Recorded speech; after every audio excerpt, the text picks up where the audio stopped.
सूरज ने गुस्से में ताऊ जी की कॉलर पकड़ ली और पूरे आंगन में सन्नाटा छा गया। कुछ सेकंड पहले तक घर में शादी की खुशियां थी, लेकिन अब हर किसी की नजर सूरज और ताऊ जी पर टिकी हुई थी। वजह थी एक ऐसा आरोप जिसने सिर्फ ईशा ही नहीं, पूरे परिवार को हिलाकर रख दिया। दरअसल छुटकी की हल्दी की रस्म चल रही थी। ढोल नगाड़ों और हंसी मजाक के बीच अचानक लड़के वालों का फोन आता है। फोन पर जो बात सुनाई देती है उसे सुनकर सबके पैरों तले जमीन खिसक जाती है। लड़के वाले रिश्ता तोड़ देते हैं।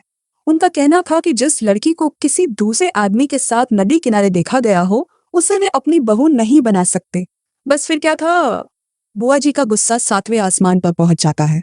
वह छुटकी को सबके सामने खरी खोटी सुनाने लगती है, लेकिन छुटकी बार बार यही कहती है कि उसने कोई गलती नहीं की। जिस लड़के को लोगों ने उसके साथ देखा था वह नदी में डूब रहा था और उसने सिर्फ उसकी जान बचाई थी। मगर गुस्से में अंधी हो चुकी बुआ जी उसकी एक भी बात सुनने को तैयार नहीं थी। उन्होंने फैसला सुना दिया कि छुटकी का शुद्धिकरण होगा और तब तक उसे अंधेरी कोठरी में बंद रखा जाएगा। लेकिन तभी कहानी में ऐसा मोड़ आता है जिसकी किसी ने कल्पना भी नहीं की थी। ताऊ जी आगे बढ़ते हैं और कहते हैं कि अगर शुद्धिकरण होना है तो सबसे पहले ईशा का होना चाहिए। पूरा परिवार हैरान रह जाता है। ताऊ जी सबके सामने ईशा के चरित्र पर सवाल उठाते हुए कहते हैं कि उसने शादी किसी और से की और अब सूरज के साथ रह रही है। उनके शब्द तीर की तरह ईशा के सम्मान को छलनी कर रहे थे। यह सुनते ही सूरज का सब्र टूट जाता है। वह ताऊ जी के सामने खड़ा होकर कहता है कि ईशा ने जो कुछ किया वह स्वार्थ नहीं बल्कि त्याग था। उसने अपने प्यार को कुर्बान कर दिया ताकि सूरज अपने सपनों को पूरा कर सके। ताई माँ भी ईशा के समर्थन में खड़ी हो जाती है और कहती है कि उनकी बहू का चरित्र किसी प्रमाण का मोहताज नहीं है। लेकिन ताऊ जी लगातार आग में घी डालते रहते हैं। आखिरकार सूरज गुस्से से ताऊ जी की कॉलर पकड़ लेता है और सबके सामने गरजते हुए कहता है कि जिसने 1 साल तक दर्द, अपमान और यातनाएं झेली हों, उसके चरित्र पर उंगली उठाने वाले पहले खुद को आईने में देखें। अब सवाल यह है कि क्या ईशा को भी अपनी सच्चाई साबित करने के लिए अग्नि परीक्षा जैसी किसी नई मुसीबत से गुजरना पड़ेगा? क्या परिवार को कभी उसके त्याग की असली कहानी पता चलेगी, या फिर ताऊ जी की साजिश ईशा और सूरज के रिश्ते को तोड़ देगी? हल्दी की खुशबू से पूरा आंगन महक रहा था। घर में शादी का माहौल था। छुटकी की शादी तय हो चुकी थी और सभी लोग खुशियों में डूबे हुए थे। महिलाएं गीत गा रही थी, बच्चे इधर उधर दौड़ रहे थे और बुआ जी बार बार मेहमानों की खातिरदारी में लगी हुई थी। लेकिन खुशियां ज्यादा देर टिकने वाली नहीं थी। अचानक सूरज के फोन पर एक कॉल आया। कॉल लड़के वालों की तरफ से था। सूरज मुस्कुराते हुए फोन उठाता है, लेकिन अगले ही पल उसके चेहरे का रंग उड़ जाता है। हमें यह रिश्ता मंजूर नहीं है। दूसरी तरफ से आवाज आई। क्यों? सूरज ने हैरानी से पूछा। लड़के के पिता बोले, जिस लड़की को हमने नदी किनारे किसी दूसरे लड़के के साथ घूमते देखा हो, उसे हम अपने घर की बहू नहीं बना सकते। यह सुनते ही सूरज का दिल धड़क उठा। उसने लाख समझाने की कोशिश की, लेकिन सामने वाला व्यक्ति फैसला कर चुका था। रिश्ता टूट चुका था। जब यह खबर बुआ जी तक पहुंची तो उनके पैरों तले जमीन खिसक गई। गुस्से में उन्होंने छुटकी को पकड़ लिया। तूने हमारी नाक कटवा दी। डंडा उठाकर उन्होंने छुटकी को मारना शुरू कर दिया। छुटकी रोते हुए बोली, माँ मैंने कुछ गलत नहीं किया। लेकिन कोई उसकी बात सुनने को तैयार नहीं था। आखिरकार छुटकी ने पूरी सच्चाई बताई। नदी में एक लड़का डूब रहा था। उसकी जान बचाने के लिए छुटकी ने मदद की थी। बाद में वही लड़का धन्यवाद कहने आया था। बस किसी ने तस्वीरें देखकर कहानी बना दी। लेकिन बुआ जी के कानों तक अब सिर्फ बदनामी की आवाज पहुंच रही थी। उन्होंने फैसला सुनाया, तेरा शुद्धिकरण होगा। पूरा घर सन्न रह गया। छुटकी को अंधेरी कोठरी में बंद करने की तैयारी शुरू हो गई। तभी दरवाजे पर किसी की जोरदार आवाज गूंजी। अगर शुद्धिकरण करना है तो सबसे पहले ईशा का करो। सबकी नजरें घूम गईं। दरवाजे पर ताऊ जी खड़े थे। उनकी आंखों में नफरत साफ दिखाई दे रही थी। वह धीरे धीरे आगे बढ़े, फिर ईशा की तरफ उंगली उठाकर बोले, इसने शादी आकाश से की और रह रही है सूरज के साथ। अगर कोई चरित्रहीन है तो सबसे पहले यही है।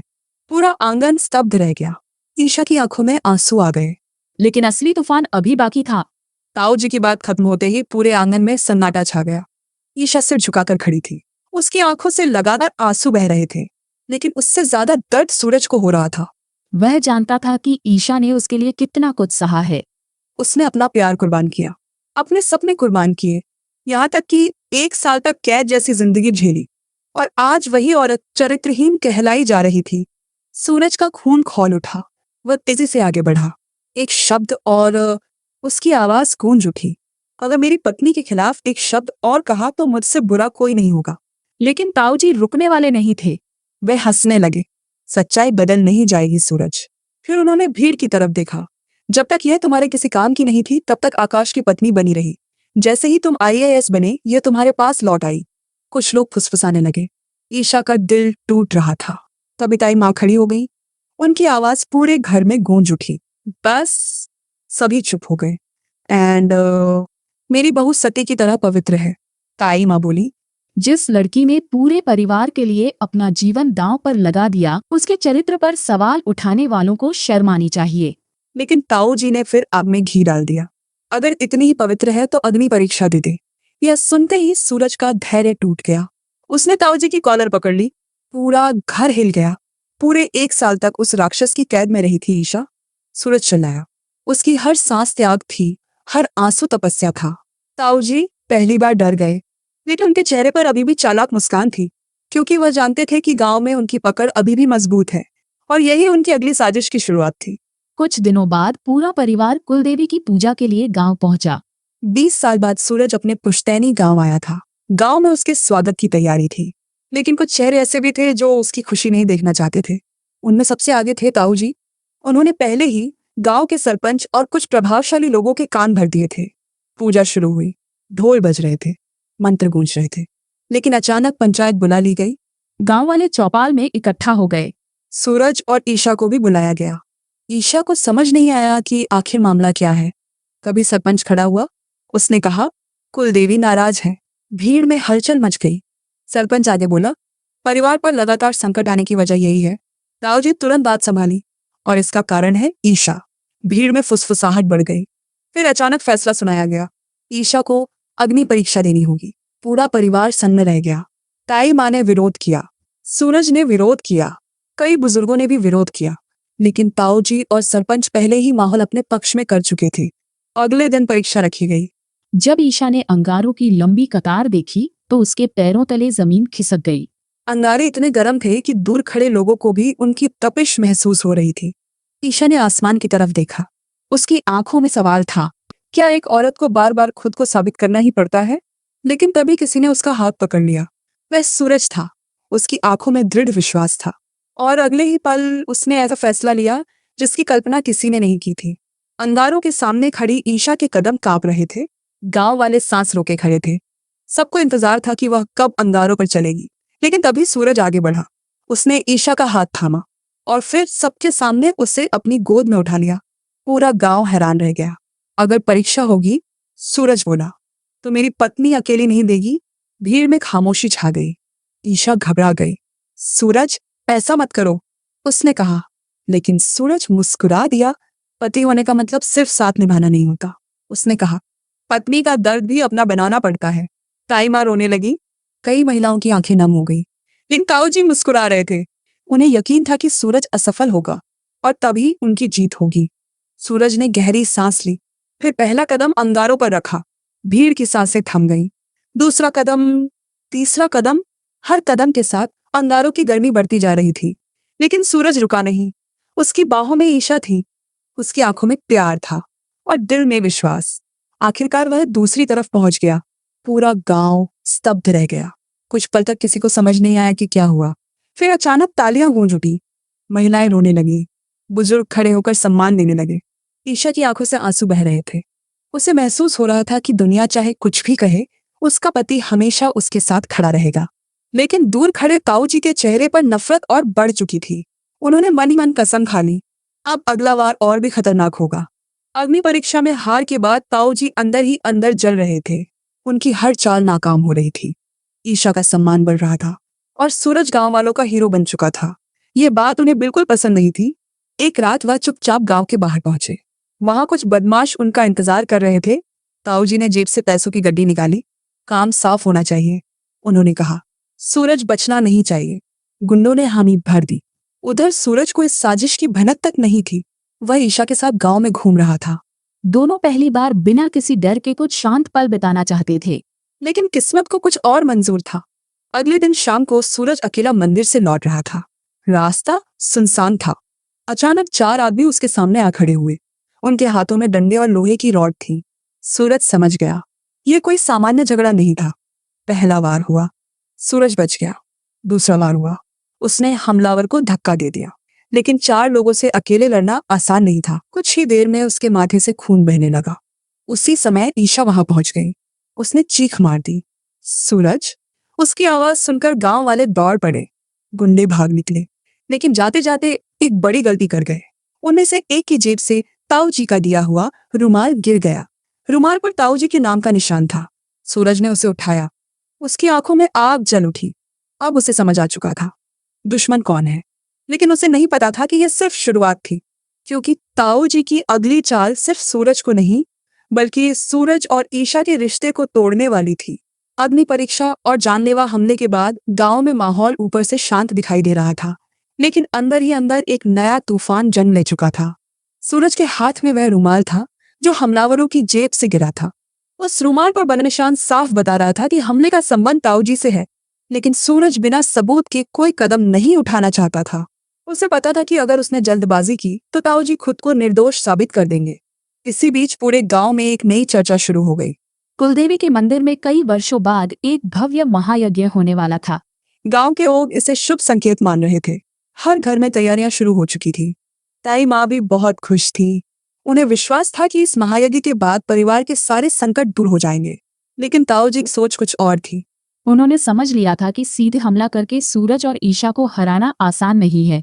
अब उन्हें ऐसा हथियार चाहिए था जो परिवार के अंदर ही दरार पैदा कर दे। और तभी उनके दिमाग में एक खतरनाक योजना आई। उन्होंने शहर से एक ढोंगी साधु को बुलाया। वह आदमी पैसे के लिए कुछ भी कर सकता था। 2 दिन बाद वही साधु अचानक गांव पहुंच गया। लंबी जटाएं, बड़ी दाढ़ी, हाथ में कमंडल और चेहरे पर रहस्यमय मुस्कान। उसे देखकर गांव वाले प्रभावित हो गए। साधु सीधे सूरज के घर पहुंचा। जैसे ही उसने आंगन में कदम रखा, उसने आंखें बंद कर ली। फिर अचानक जोर से बोला, इस घर पर बहुत बड़ा संकट मंडरा रहा है। यह सुनते ही सभी घबरा गए। ताई मान सम्मान से उसे अंदर बैठाया। साधु ने चारों तरफ देखा, फिर उसकी नजर ईशा पर जाकर रुक गई। कुछ सेकंड तक वह उसे घूरता रहा, फिर बोला, संकट की जड़ यही स्त्री है। आंगन में सन्नाटा छा गया। ईशा चौंक गई। ताई माँ तुरंत खड़ी हो गई। आप कहना क्या चाहते हैं? साधु ने गंभीर आवाज में कहा, इस लड़की के भाग्य में अशुभ योग है। जब तक यह इस घर में रहेगी तब तक परिवार पर संकट आता रहेगा। यह सुनते ही कुछ रिश्तेदार डर गए। उन्हें पिछले महीनों की सारी घटनाएं याद आने लगी। आकाश का जेल जाना, हमले, परिवार के झगड़े, सब कुछ। धीरे धीरे कुछ लोग साधु की बातों पर विश्वास करने लगे, लेकिन सूरज चुपचाप उसे देख रहा था। उसे कुछ अजीब लग रहा था। असल संतों के चेहरे पर जो शांति होती है वह इस आदमी में नहीं थी। उसकी आंखों में लालच दिखाई दे रहा था। उस रात साधु घर में ही रुका। पूरे परिवार के लोग उसकी सेवा में लगे रहे, लेकिन सूरज ने तय कर लिया कि वह उसकी सच्चाई पता लगाएगा। अगले दिन साधु ने एक और दावा किया। उसने कहा कि महायज्ञ से पहले ईशा को विशेष शुद्धिकरण करना होगा, वरना पूरा यज्ञ विफल हो जाएगा। यह सुनकर ईशा का दिल टूट गया। उसे समझ नहीं आ रहा था कि हर बार उसी को निशाना क्यों बनाया जाता है। वह चुपचाप कमरे में चली गई। दूसरी तरफ सूरज का शक और गहरा हो गया। उसने अपने दोस्त रवि को बुलाया। रवि बचपन से उसका भरोसेमंद साथी था। सूरज ने उसे साधु पर नजर रखने को कहा। उस रात रवि ने एक ऐसा दृश्य देखा जिसने पूरे खेल का पर्दाफाश कर दिया। साधु चोरी छिपे गांव के बाहर पुराने कुएं के पास गया और वहां उसका इंतजार कर रहा था ताऊ जी। दोनों काफी देर तक बातें करते रहे। फिर ताऊ जी ने जेब से पैसों की गड्डी निकाली और साधु को दे दी। रवि ने यह सब अपने मोबाइल में रिकॉर्ड कर लिया। अगली सुबह उसने वीडियो सूरज को दिखाया। वीडियो देखते ही सूरज की आंखों में आग भर गई। अब सब कुछ साफ हो चुका था। यह साधु कोई संत नहीं था, वह ताऊ जी का खरीदा हुआ मोहरा था। लेकिन सूरज ने तुरंत सच्चाई उजागर नहीं की।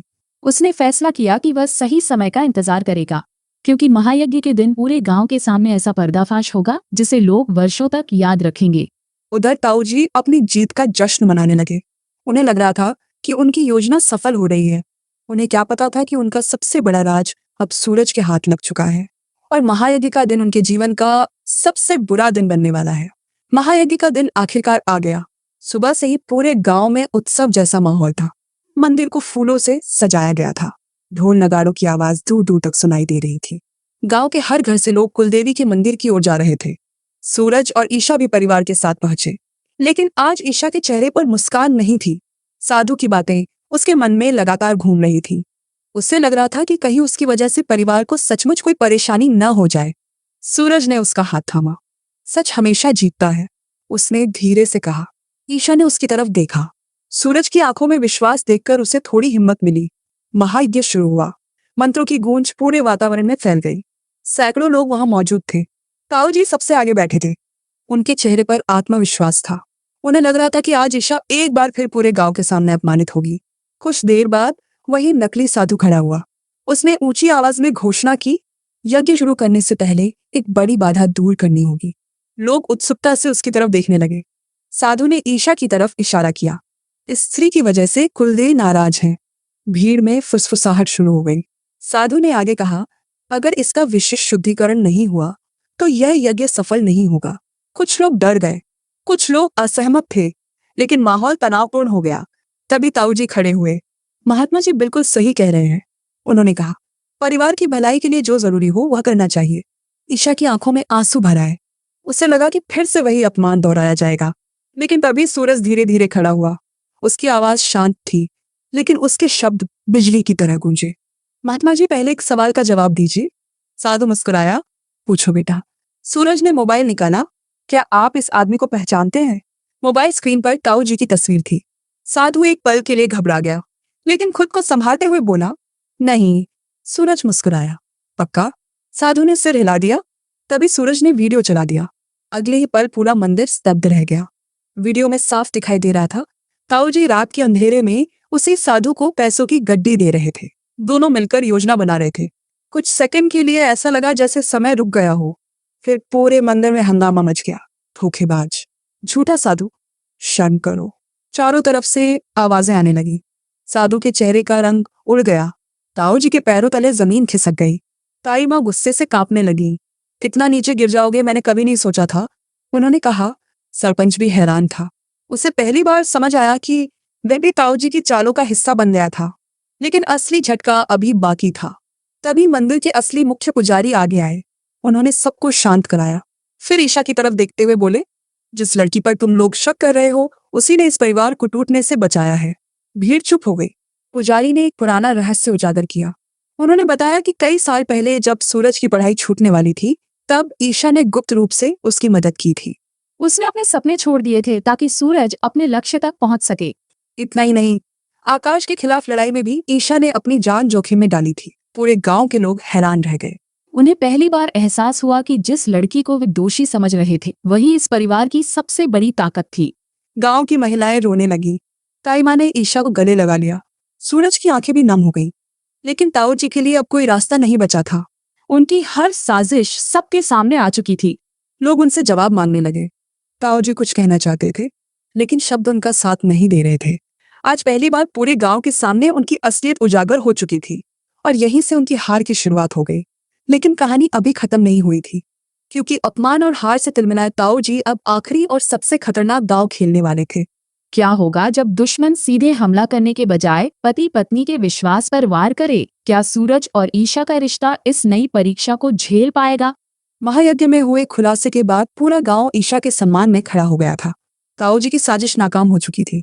नकली साधु का सच सामने आ चुका था, लेकिन ताऊ जी हार मानने वालों में से नहीं थे। उन्हें पता था कि जब तक सूरज और ईशा एक साथ हैं, तब तक उन्हें कोई नहीं हरा सकता। इसलिए उन्होंने फैसला किया कि अब हमला सीधे उनके रिश्ते पर किया जाएगा। कुछ दिनों बाद सूरज किसी सरकारी काम से पास के शहर गया हुआ था। उसी दौरान ताऊ जी ने एक नई चाल चली। उन्होंने एक आदमी को पैसे देकर ईशा के सामने भेजा। वह आदमी खुद को ईशा के पुराने कॉलेज का दोस्त बताने लगा। ईशा ने पहले उसे पहचानने से इनकार कर दिया, लेकिन वह लगातार पुरानी बातें करता रहा। आखिरकार ईशा ने शिष्टाचार के नाते उससे कुछ मिनट बात कर ली। उसी समय दूर खड़ा एक व्यक्ति उनकी तस्वीरें ले रहा था। वह भी ताऊ जी का आदमी था। शाम तक वे तस्वीरें सूरज के मोबाइल पर पहुंच गईं। तस्वीरों को इस तरह एडिट किया गया था कि ऐसा लगे जैसे ईशा किसी अजनबी के साथ छिपकर मिल रही हो। सूरज तस्वीरें देखकर चौंक गया। एक पल के लिए उसके मन में भी सवाल उठा, लेकिन अगले ही पल उसे ईशा की आंखों में दिखने वाली सच्चाई याद आई। फिर भी इंसान का दिल कभी कभी कमजोर पड़ जाता है। वह घर लौटा तो असामान्य रूप से शांत था। ईशा ने कई बार पूछा कि क्या हुआ है, लेकिन सूरज ने कुछ नहीं बताया। दोनों के बीच पहली बार एक अजीब सी दूरी पैदा होने लगी। उधर ताऊ जी खुश थे। उन्हें लगा था कि उनकी योजना सफल हो रही है। अगले दिन उन्होंने एक और वार किया। उन्होंने ईशा के कमरे में एक नकली प्रेम पत्र रखवा दिया। और फिर पूरे परिवार के सामने वह पत्र मिलने का नाटक किया। घर में हंगामा मच गया। कुछ रिश्तेदार फिर से फुसफुसाने लगे। ईशा स्तब्ध थी। उसे समझ नहीं आ रहा था कि यह सब कौन कर रहा है। जब सूरज ने वह पत्र देखा तो उसका दिल टूट गया। लेकिन उसने ईशा पर आरोप लगाने के बजाय सिर्फ एक सवाल पूछा, सच क्या है? ईशा की आंखों से आंसू बहने लगे। उसने कहा, अगर तुम्हें भी मुझ पर विश्वास नहीं है तो मेरे पास कहने के लिए कुछ नहीं। यह सुनकर सूरज के अंदर कुछ टूट गया। उसे एहसास हुआ कि वह वही गलती करने जा रहा है जो पूरी दुनिया करती है, बिना सच जाने शक करना। उस रात उसने सारी घटनाओं को जोड़ना शुरू किया। अचानक उसे महसूस हुआ कि हर बार जब कोई साजिश हुई उसके पीछे ताऊजी थे। उसने अपने दोस्त रवि को जांच करने के लिए कहा। 2 दिन बाद रवि एक वीडियो लेकर आया। वीडियो देखकर सूरज की आंखें खुली रह गई। उसमें साफ दिखाई दे रहा था कि ताऊजी के आदमी नकली पत्र रख रहे हैं और वही आदमी तस्वीरें भी खींच रहा है। अब सारी सच्चाई सामने थी। सूरज तुरंत ईशा के पास पहुंचा। उसने बिना कुछ कहे ईशा का हाथ पकड़ लिया। मुझे माफ कर दो। ईशा की आंखों में आंसू भर आए। तुमने मुझ पर शक किया? सूरज ने सिर झुका लिया। एक पल के लिए किया था, लेकिन अगले ही पल मुझे अपने प्यार पर भरोसा याद आ गया। ईशा मुस्कुरा दी। उस दिन दोनों का रिश्ता पहले से कहीं ज्यादा मजबूत हो गया। लेकिन उसी समय एक और खबर आई। ताऊ जी गांव छोड़कर भागने की तैयारी कर रहे थे, क्योंकि उन्हें पता चल चुका था कि अब उनकी हर चाल का सच सामने आने वाला है। सुबह होते ही गांव में एक विशेष पंचायत बुलाई गई। इस बार पंचायत किसी आरोप के लिए नहीं बल्कि सच्चाई के लिए बैठी थी। गांव के लगभग सभी लोग चौपाल में मौजूद थे। सरपंच, मुखिया, परिवार के सदस्य और बीच में खड़े थे ताऊजी। उनके चेहरे पर पहली बार डर दिखाई दे रहा था। सूरज आगे बढ़ा। उसके हाथ में सबूतों से भरी एक फाइल थी। उसने एक एक करके सारे सबूत पंचायत के सामने रखे। नकली साधु का वीडियो, गुंडों को दिए गए पैसे, ईशा के खिलाफ फैलाई गई अफवाहें, नकली प्रेम पत्र और सूरज पर करवाया गया हमला। हर सबूत के साथ लोगों का गुस्सा बढ़ता जा रहा था। आखिरकार सरपंच ने ताऊजी से पूछा, क्या कहना है तुम्हें? कुछ सेकंड तक ताऊजी चुप रहे। फिर अचानक उनकी आंखों में आंसू आ गए। उन्होंने पहली बार सच स्वीकार किया। हाँ, यह सब मैंने किया। पूरा चौपाल सन्न रह गया। ताऊजी ने कांपती आवाज में कहा, मुझे अपने बेटे आकाश की बर्बादी का जिम्मेदार सूरज लगता था। मैं बदला लेना चाहता था और उसी बदले ने मुझे अंधा बना दिया। उनकी आवाज टूटने लगी। पहली बार लोगों ने उनके अंदर